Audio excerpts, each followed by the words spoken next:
नमस्कार दोस्तों। ईरान को अमेरिकी राष्ट्रपति ट्रंप की तरफ से सबसे बड़े अल्टीमेटम की मियाद कल सुबह खत्म हो रही है, यानी एक रात बाकी है। ट्रंप ने भारतीय समय के अनुसार कल सुबह 5:14 पर ईरान को यह अल्टीमेटम दिया था कि अगर 48 घंटे के भीतर स्ट्रेट ऑफ हॉर्मुज नहीं खोला तो ईरान के पावर प्लांट्स पर तबाही होगी और शुरुआत सबसे बड़े पावर प्लांट से होगी। स्क्रीन पर देख रहे हैं टाइमिंग, एक रात बाकी है। कल सुबह 5:14 पर भारतीय समय के अनुसार बता रहा हूं, अल्टीमेटम की मियाद खत्म हो जाएगी। ईरान ट्रंप के इस बयान पर बहुत तेवर और तल्खी के साथ बयान दे रहा है। ईरान कह रहा है कि अगर हमारे पावर स्टेशन पर, हमारे एनर्जी सेंटर पर हमला हुआ तो हम वेस्ट एशिया में जितने भी एनर्जी सेंटर हैं, अमेरिकी ठिकाने हैं, उन सब पर तबाही मचाएंगे। और सबसे बड़ी बात, पानी का जो केंद्र है, डिसैलिनेशन सेंटर्स, वहां भी तबाही मचाएंगे। अब जैसा कि मैंने कहा, सिर्फ एक रात बाकी है, कोई पीछे हटने को तैयार नहीं। तो क्या होने वाला है? क्या किसी बहुत बड़ी लड़ाई की तरफ हम बढ़ रहे हैं? दुनिया बढ़ चुकी है, इसको समझने की कोशिश करेंगे। हमारे साथ एक खास मेहमान है, बॉबी नकवी साहब, जो वेस्ट एशिया को करीब से बारीकी से जानते हैं, 25 सालों तक दुबई में रहे हैं, गल्फ न्यूज के एडिटर रहे हैं। उनको मैंने कल भी आमंत्रित किया था, आज भी आमंत्रित किया, क्योंकि ऐसा लगा कि हो सकता है किसी तरफ से कोई तेवर में कमी आए, लेकिन ऐसा कुछ हुआ नहीं।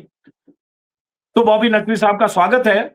उनसे बात करने से पहले कुछ बयान मैं दोहरा दूं जो ईरान की तरफ से आए हैं। ईरानी राष्ट्रपति ने कहा है कि किसी भी सूरत में ईरान किसी पागलपन वाली धमकियों से नहीं डरता है। ईरानी विदेश मंत्री ने कहा है स्ट्रेट ऑफ हॉर्मुज खुला है, सिर्फ हमारे दुश्मनों के लिए बंद है, बाकी खुला है। और जहाज इसलिए हिचक रहे हैं क्योंकि उन्हें युद्ध से डर लग रहा है, इसलिए जहाज नहीं जा रहे हैं। और साथ में यह भी कि हम किसी की धमकी से डरते नहीं। जो ईरानी स्पीकर हैं वहां की पार्लियामेंट के, उन्होंने इस बार और बड़ी बात कह दी। आगे बढ़कर उन्होंने कहा कि सिर्फ सैन्य ठिकाने ही नहीं, वो वित्तीय संस्थान भी हमारे निशाने पर हैं जो अमेरिकी सेना के बजट को पैसा देते हैं। अमेरिकी ट्रेजरी बॉन्ड ईरानियों के खून से भरे हैं। और सीधे सीधे धमकी देते हुए कहा है हम आपके निवेश पर, इन्वेस्टमेंट पर नजर रख रहे हैं, यह आपके लिए आखिरी चेतावनी है। तो इन चेतावनियों का मतलब क्या है? और कल सुबह 5:15 जब अल्टीमेटम की मियाद पूरी होगी तो उसके बाद 24 घंटे, 48 घंटे में क्या कुछ हो सकता है? पहला सवाल सीधा बॉबी नकवी साहब, कि दोनों तरफ से जबरदस्त पोस्टरिंग है, तनातनी है, और कल सुबह मियाद पूरी हो रही है, तो क्या देखते हैं अब आप? जी अजीत जी, नमस्कार। बहुत बहुत शुक्रिया मुझे आज फिर बुलाने के लिए। अजीत जी, मुझे ऐसा लगता है कि ये अल्टीमेटम, जो सबसे बड़ा अल्टीमेटम डोनाल्ड ट्रंप ने दिया है 48 घंटे का, मुझे लगता है कि ये उनके लिए एक गले की हड्डी बनती जा रही है। और अब उनके समझ में नहीं आ रहा है कि इस अल्टीमेटम में क्या करें, इस हड्डी को उगले या निगलें। देखिए, अगर ये हमले अगर ईरान के पावर प्लांट पे शुरू करते हैं तो जाहिर बात है कि ईरान उस पर जवाबी कार्रवाई करेगा। ईरान अपनी सीरियसनेस के लिए ये पहले जता चुका है कि अगर हम पे हमला होगा तो हम आप पे हमला करेंगे, आपके क्रिटिकल इंफ्रास्ट्रक्चर पे करेंगे। तो ईरान जाहिर तौर पे जवाबी हमला ज़रूर करेगा। अब अगर डोनाल्ड ट्रंप ये धमकी, इसको अगर हमला नहीं करते हैं ईरान के ऊपर, तो ईरान कहेगा कि ट्रंप साहब डर गए। खैर, देखिए, ये जो धमकी है ये एक बहुत बड़ी एक टैक्टिकल ब्लंडर साबित होने जा रही है डोनाल्ड ट्रंप के लिए और अमेरिका के लिए और इजराइल के लिए। उसकी कई वजह मैं मानता हूँ। पहली बात तो ये कि ये एक अल्टीमेटम जो है ईरान के लिए बहुत बड़ी स्ट्रेटेजिक विक्ट्री है ये। क्यों? क्योंकि देखिए, जो लड़ाई का जो मकसद जो था शुरू से, वो मकसद क्लियर नहीं था। कोई भी ना तो वो न्यूक्लियर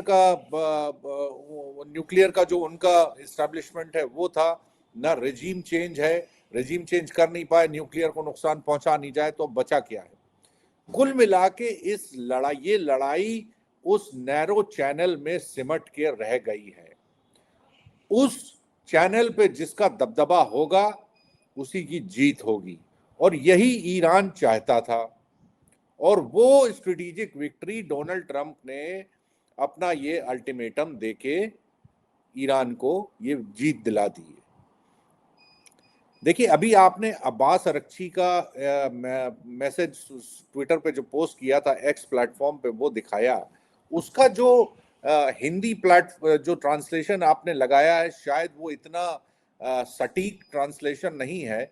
अगर उसको अंग्रेजी में उसको समझने की कोशिश करें तो वो ईरान की जो स्ट्रेटेजिक इनसाइट्स हैं, वो क्या सोच रहे हैं, वो क्या रणनीति बना रहे हैं, वो आपको उसकी एक झलक इस ट्वीट से मिलती है। जो आखिरी लाइन है इस ट्वीट की, वो कहते हैं कि freedom of navigation can not exist without freedom of trade.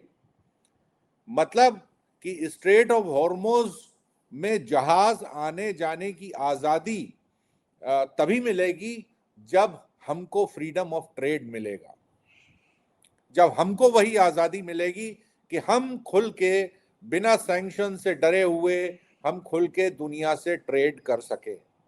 और कुल मिला के ये जंग अब इसी चैनल के ऊपर लड़ी जाएगी आगे। अब देखना यह है कि इसमें हु ब्लिंक्स फर्स्ट। क्या डोनाल्ड ट्रंप साहब अपनी धमकी को इस धमकी के बाद हमले शुरू करते हैं, या ईरान पलटवार करके किसी गल्फ कंट्री का पावर प्लांट या डिसैलिनेशन प्लांट तबाह करते हैं, ये देखना बाकी है। मगर मुझे ऐसा लगता है कि वो एक टर्म है कि you have to sometimes escalate to de-escalate. तो मुझे ऐसा लगता है कि ये जंग इस मौके पे पहुंच चुकी है कि एक मेजर एस्केलेशन होगा और उसके बाद से डी एस्केलेशन के लिए कोशिशें शुरू होंगी, सीरियस।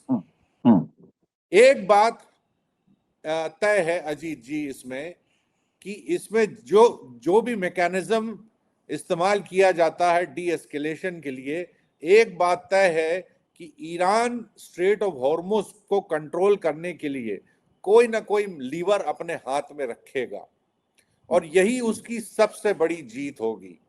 देखिए, वो न्यूक्लियर एस्टैब्लिशमेंट पे जो उसका अटैक हुआ है, उसको वो फिर से रिपेयर कर लेगा।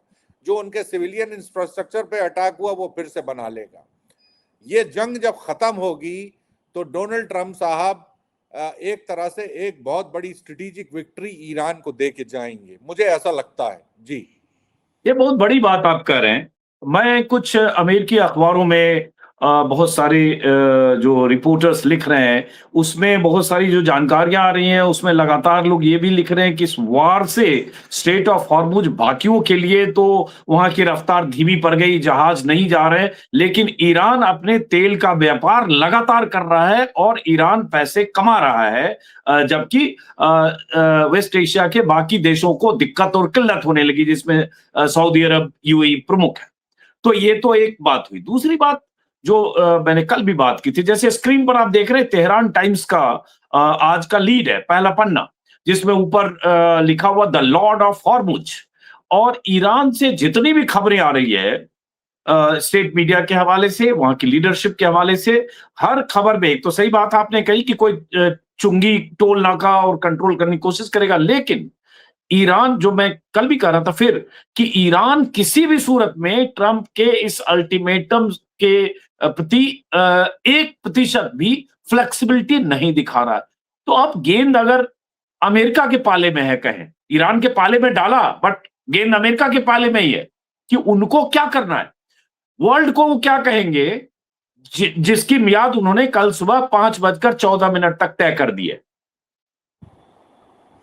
देखिए, पिछले 10 दिनों से अगर डोनाल्ड ट्रंप के आप बयान अगर आप सुने, आप ध्यान दें उस पे, तो वो सिर्फ और सिर्फ एक चीज पे बात कर रहे हैं।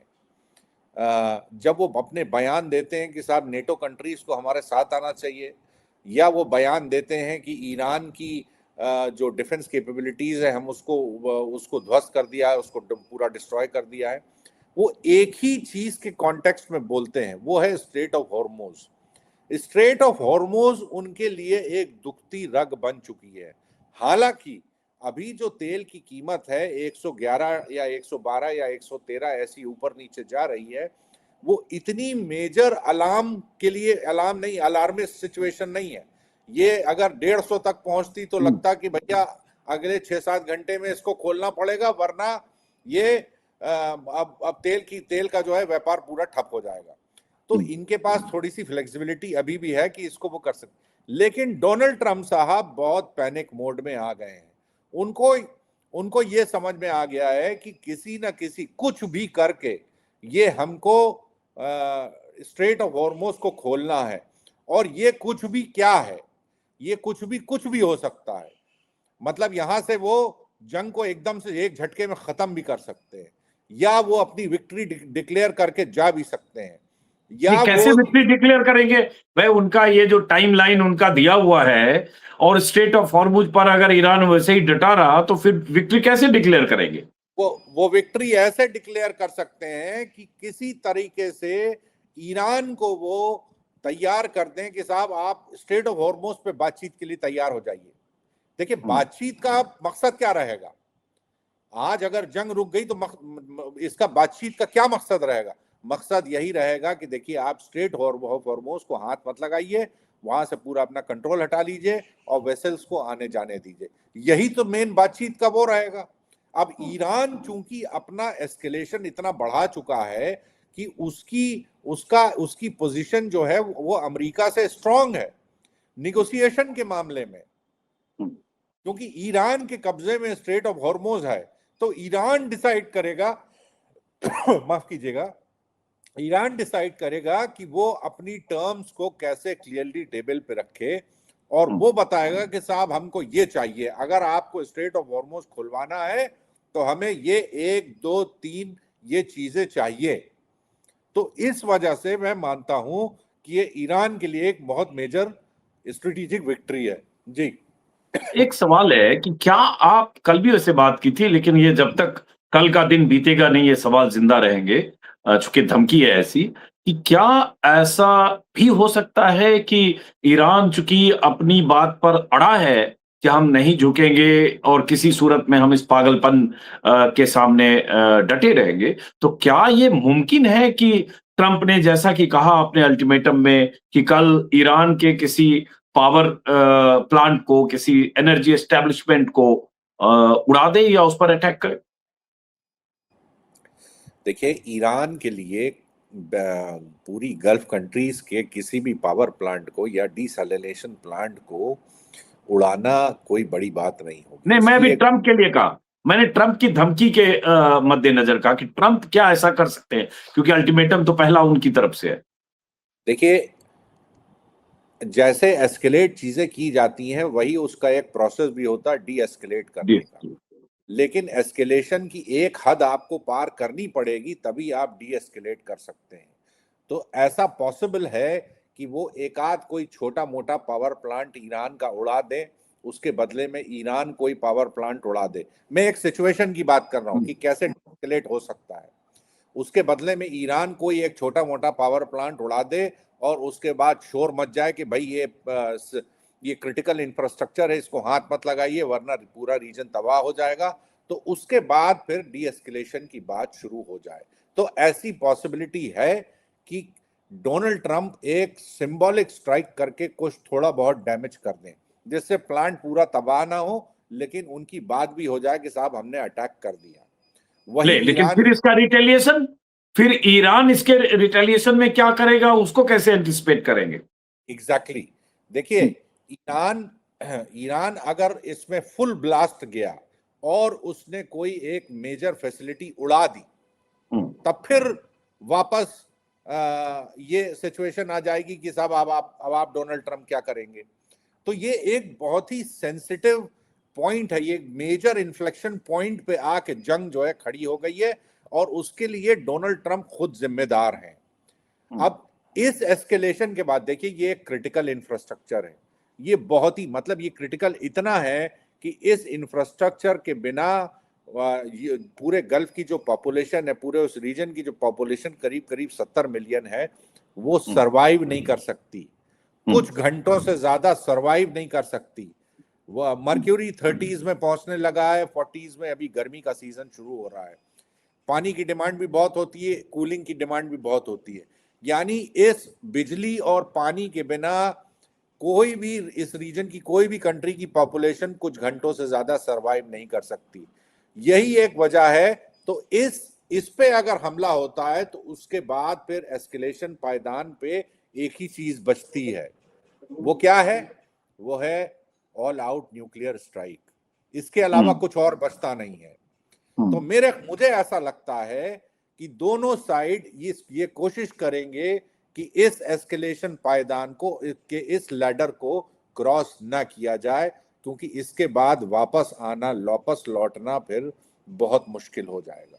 एक ग्राफिक में दिखा रहा हूं सिर्फ दर्शकों को समझाने के लिए कि अगर जैसा ईरान ने धमकी दी, जैसा कि डिसैलिनेशन प्लांट पर अगर अटैक हुआ कहीं भी, तो एक समझने के लिए कि वेस्ट एशिया के देश कितना उस पानी को, खारे पानी को मीठा करने का जो प्लांट है उस पर कितना डिपेंड करते हैं। जैसे एक डेटा मैंने देखा, कुवैत में 90% पानी, ऐसे समुद्री पानी को मीठा किया जाता है उसी प्लांट के जरिए, ओमान में 86%, सऊदी में 50 से 70%, यूएई में 42%, कतर में 50%, बल्कि इससे ज्यादा बहरीन में 60%। ये इतनी डिपेंडेंसी है इन देशों की पीने के पानी के लिए, समुद्री पानी को डिसैलिनेशन प्लांट के जरिए मीठा कन्वर्ट करते घरों में जाता है।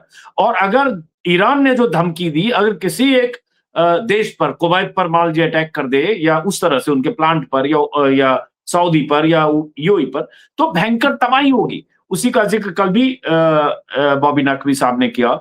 लेकिन इस खतरे का अंदेशा तो ईरान को भी होगा ना, कि अगर इस लेवल पर आ गए तो फिर नेक्स्ट कुछ भी हो सकता है, फिर न्यूक वार के मुहाने पर खड़े हो सकते हैं। जी बिल्कुल। देखिए, अगर इन कंट्रीज में से 2-3 कंट्रीज के भी अगर डीसैल कैपेसिटी या पावर प्लांट पे हमला हुआ और वो पूरा इंफ्रास्ट्रक्चर तबाह हो गया, तो ऐसे मौके पे इन कंट्रीज के पास कोई ऑप्शन नहीं बचेगा कि उनके पास एक ही ऑप्शन बचेगा कि वो इस जंग में अमेरिका और इजराइल के साथ पूरी तरह शामिल हो जाए।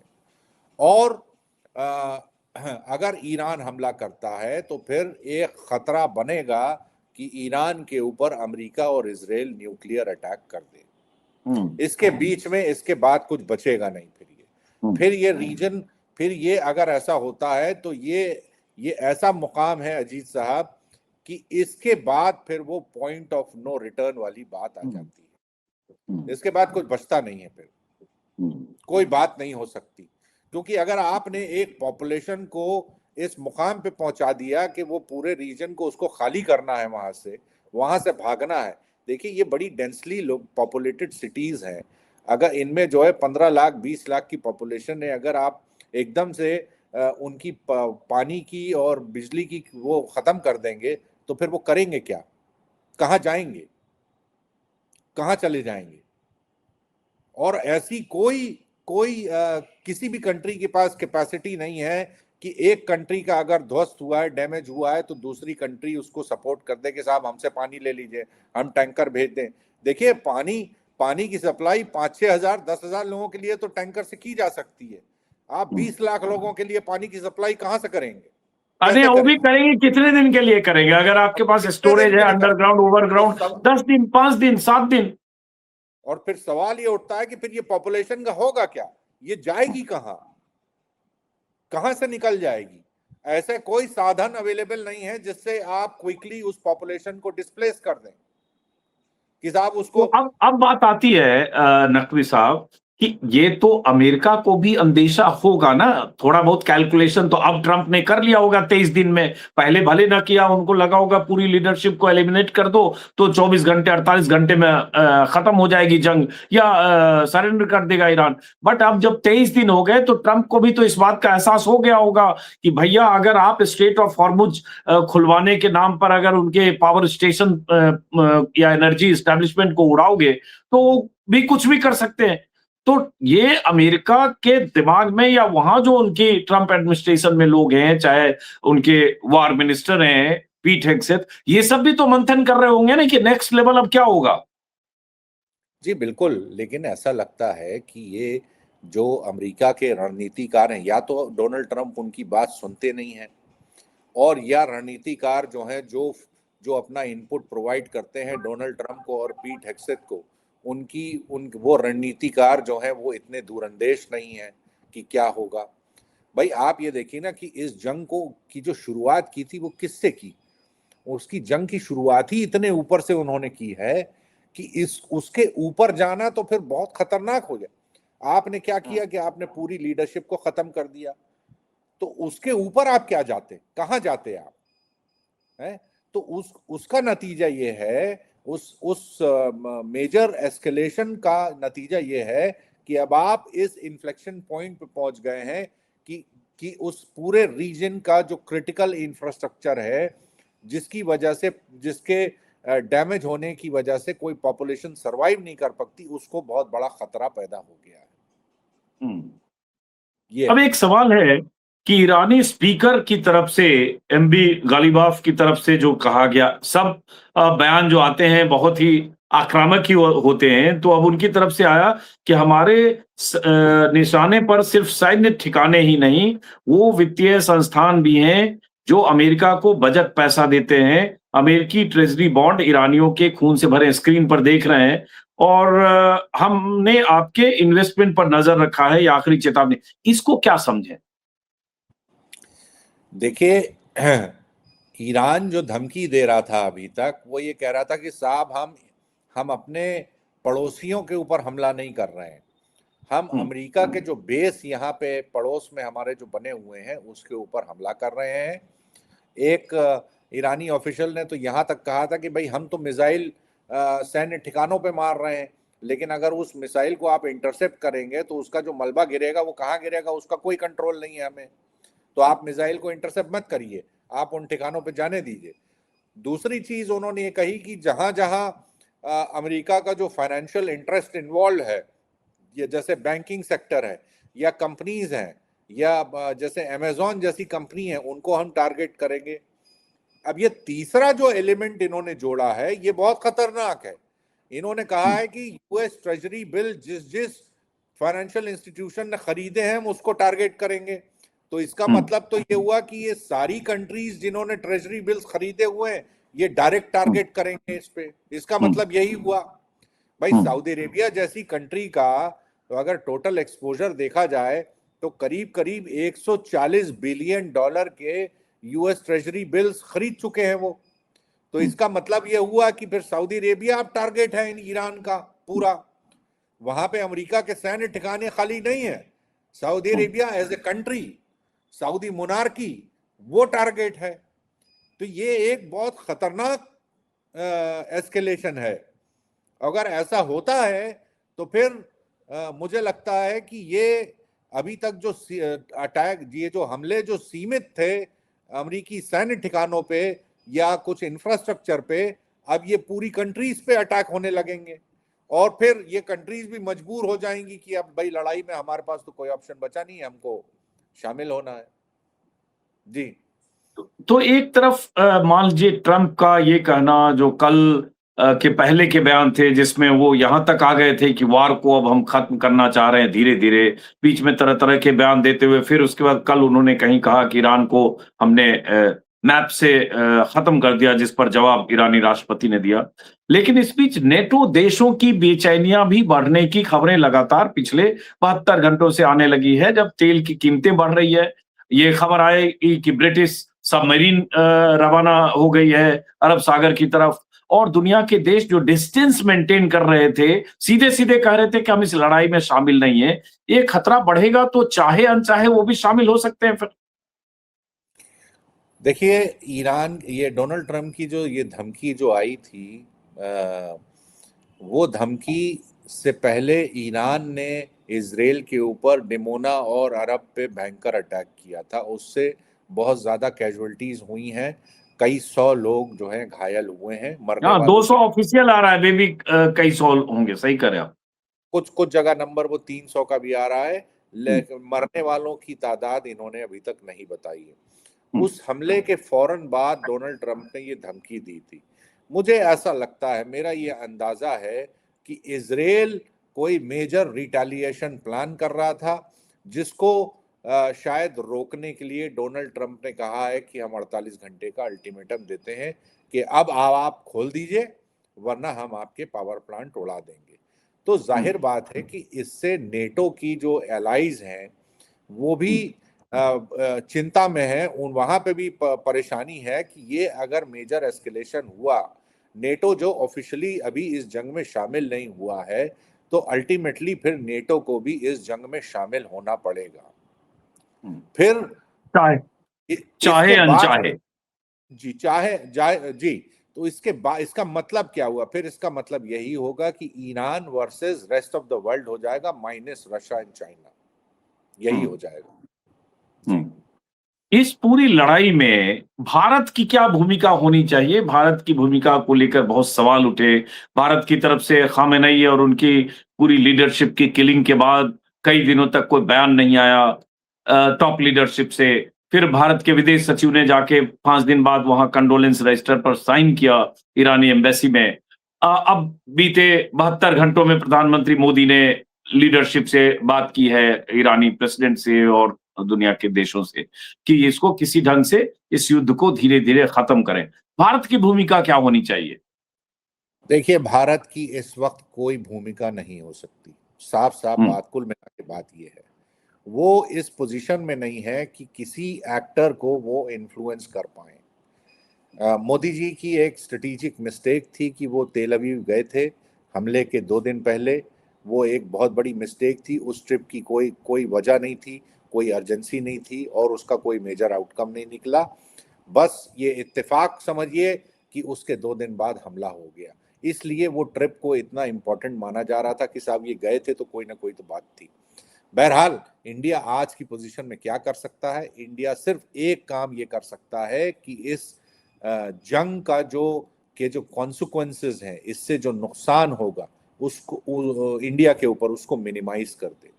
और यही वजह है जिसकी वजह से वो मसूद पेजिशकिन से मोदी जी ने बात करी, फॉरेन सेक्रेटरी कंडोलेंस बुक पे साइन करने गए थे, ईरान को आज़ादी दी है कि उनका जो दिल्ली में मिशन है वो फंड रेजिंग कर सके।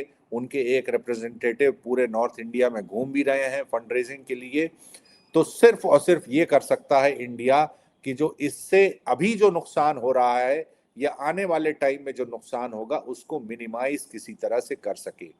देखिए, मेरा ये मानना है कि ये जंग कोविड से बड़ा डिसरप्टर साबित होगी और कोई ऐसा सेक्टर नहीं है जिसके ऊपर असर पड़े। देखिए, डीजल, पेट्रोल और गैस तो एक मोटा मोटा है कि भाई वहां से सप्लाई रुकी है। इसकी वजह से सारे सेक्टर ऐसे हैं जिसके ऊपर मैन्युफैक्चरिंग से लेके सर्विसेज सेक्टर तक सब पे असर पड़ेगा। आने वाले दिनों में आप ये देखिएगा कि खाद की शॉर्टेज हमारे यहाँ भी होगी, क्योंकि इंडिया जो है दुनिया का सबसे बड़ा इंपोर्टर है यूरिया का। हमारे यहाँ फार्मास्यूटिकल्स की शॉर्टेज होगी, क्योंकि फार्मास्यूटिकल इंडस्ट्री में कई ऐसे इंग्रेडिएंट्स लगते हैं जो गल्फ से ओरिजिनेट करते हैं। हमारे ऊपर हीलियम की शॉर्टेज की वजह से हेल्थ सेक्टर के ऊपर भी असर पड़ेगा। स्टील इंडस्ट्री के बारे में देखें तो जो गैस बेस्ड जो बॉयलर्स हैं उनके ऊपर असर पड़ेगा, क्योंकि गैस अवेलेबल नहीं है। यानी कुल मिला के सारे जो सेक्टर्स हैं इकोनॉमी के, इंडियन इकोनॉमी के, उसके ऊपर असर पड़ेगा और इंडियन कंज्यूमर के ऊपर डायरेक्ट अटैक असर पड़ेगा। इसका डायरेक्ट वो आपको अगले 10 दिन में बहुत ज्यादा विजिबल आपको दिखाई देगा। ऑलरेडी मैन्युफैक्चरिंग सेक्टर के लिए कई ऐसे इंडस्ट्रीज ऐसी हैं जिनकी इनपुट कॉस्ट 20 से 25% बढ़ चुकी है, कई वजह से, अलग अलग वजह से। तो अल्टीमेटली इसका भार कौन उठाएगा? अपना एंड कंज्यूमर उठाएगा। तो इंडिया, मोदी गवर्नमेंट का पूरी प्रायोरिटी यही होना चाहिए कि किस तरह से इस जंग से होने वाले इकोनॉमिक नुकसान का या फाइनेंशियल लॉस से इंडियन इकोनॉमी को और इंडियन कंज्यूमर को और इंडियन बिजनेसेस को इंसुलेट कर सके। यही कर सकते हैं इस वक्त। चलिए, बहुत बहुत शुक्रिया। हम लोग बातचीत करते रहेंगे, कल हम लोग फिर बात करेंगे, देखते हैं, क्योंकि कल टाइमलाइन खत्म होगी अल्टीमेटम की, उसके बाद और तमाम पहलुओं पर। बहुत बहुत शुक्रिया बॉबी नकवी साहब बात करने के लिए। हमारे दर्शकों की तरफ से भी बहुत शुक्रिया।